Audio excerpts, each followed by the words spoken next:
રાજવીએ હજી કોલેજના કેમ્પસમાં પગ જ મૂક્યો હતો કે એને જોઈને થોડે આગળ ઊભેલા યુવાનોના ટોળામાંથી કોઈ બોલ્યું, વાહ, વોટ અ બ્યુટી! અનાયાસે જ રાજવીની નજર બોલનાર તરફ ગઈ અને જાણે નજરે નજરને બાંધી લીધી.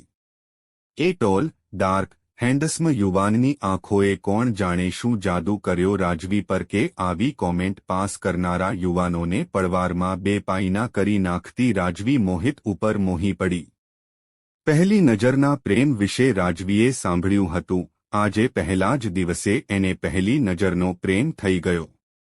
રાજવી અને મોહિત કોલેજમાં પ્રથમ દિવસે જ એકબીજા પ્રત્યે જે પ્રેમ જાગ્યો તે દિવસો પસાર થવાની સાથે વધુ પ્રગાઢ બનતો ગયો. બંને સવારે કોલેજ આવે ત્યારથી સાથે જ હોય. લેક્ચર્સ અટેન્ડ કરીને પછી ક્યારેક કોઈ મૂવી જોવા જાય તો ક્યારેક કોઈ લિટરેચર ફેસ્ટિવલની મુલાકાત લે. કોઈ વાર બંને નજીકમાં આવેલા એક મંદિરની મોટી ટેકરીઓ વચ્ચેના કોતરમાં હાથમાં હાથ અને આંખમાં આંખ પરોવીને બેસે. કોઈ સંવાદ વિના પણ બંને વચ્ચે કેટલીય વાતો થઈ જાય. આમ ને આમ 1.5 વર્ષ પસાર થઈ ગયું. કોલેજમાં સૌએ રાજવી અને મોહિતનું નામ મોડર્ન રોમિયો જુલિયટ પાડ્યું હતું. એ બંને પણ જાણે આ નામને સાર્થક બનાવે એવો પ્રેમ કરતા હતા.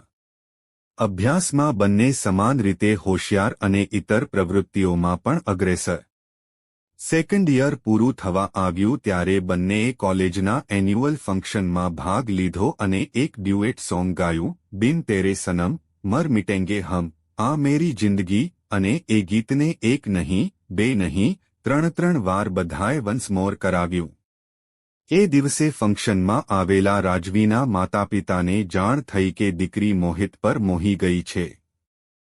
ઘરે આવ્યા પછી તેમણે જ્યારે રાજવીને પૂછપરછ કરી ત્યારે જાણવા મળ્યું કે મોહિત શહેરના પ્રખ્યાત ઇન્ડસ્ટ્રીયાલિસ્ટનો દીકરો છે.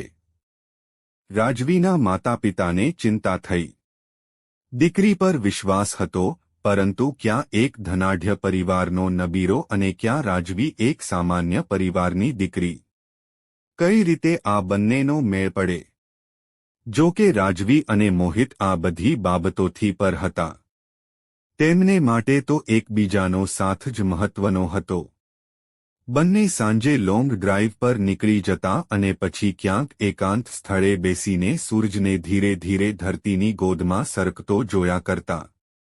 પવનથી રાજવીના ચહેરા પર ધસી આવેલી રેશમી લટોને મોહિત જ્યારે પોતાની આંગળીઓથી સરખી કરતો ત્યારે રાજવીના ચહેરાને થતા અહડતા સ્પર્શથી રાજવીનો ચહેરો લાલચોળ થઈ જતો. મોહિત એ શર્મથી રાતાચોળ થયેલા ચહેરાને નજરથી ચૂમી લેતો અને રાજવીની કાજલઘેરી આંખોના ઊંડાણમાં ડૂબી જતો. એક દિવસ એક ચમકતી ઓડી રાજવીના ઘર પાસે આવીને ઊભી રહી. તેમાંથી મોહિત અને એના માતાપિતા ઉતર્યા અને રાજવીના ઘરે આવ્યા. રાજવી મોહિતને એના માતાપિતા સાથે આવેલો જોઈને શરમાઈને અંદર જતી રહી. મોહિતે રાજવીના માતાપિતા સાથે પોતાના માતાપિતાનો પરિચય કરાવ્યો. વડીલોએ થોડી ઘણી વાતો કરી પછી રાજવીના મમ્મીએ એને ડ્રોઈંગ રૂમમાં બોલાવી. રાજુ, બેટા, મહેમાનો માટે કોલ્ડ્રિંક્સ લાવતો, અને જાણે એ આદેશની રાહ જોતી હોય એમ રાજવી કોલ્ડ્રિંક્સની ટ્રે હાથમાં લઈને આવી. રાજવીને જોતા જ મોહિતના મમ્મી ઊભા થયા. એની પાસેથી ટ્રે લઈને સેન્ટર ટેબલ પર મૂકી અને રાજવીના માથે હાથ ફેરવી એનું કપાળ ચૂમતા બોલ્યા, બસ. હવે મને કશી ચિંતા નથી. મને એક દીકરીની ખોટ કાયમ સાલતી હતી, પણ રાજવીને જોઈને લાગે છે કે હવે એ ખોટ પૂરાઈ ગઈ. રાજવીએ નીચે નમી ભાવી સાસુના ચરણસ્પર્શ કર્યા ત્યારે એમણે કહ્યું, બેટા, તારી જગ્યા તો અમારા દિલમાં છે. રાજવી સહેજ શરમાઈને ત્રાસી નજરે મોહિત સામે જોયું.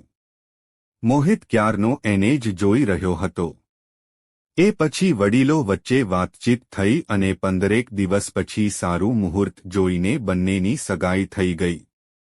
જો તમને આ વિડિયો ગમ્યો હોય તો લાઇક કરો, મિત્રો સાથે શેર કરો અને ચેનલને સબસ્ક્રાઇબ કરો. ધન્યવાદ.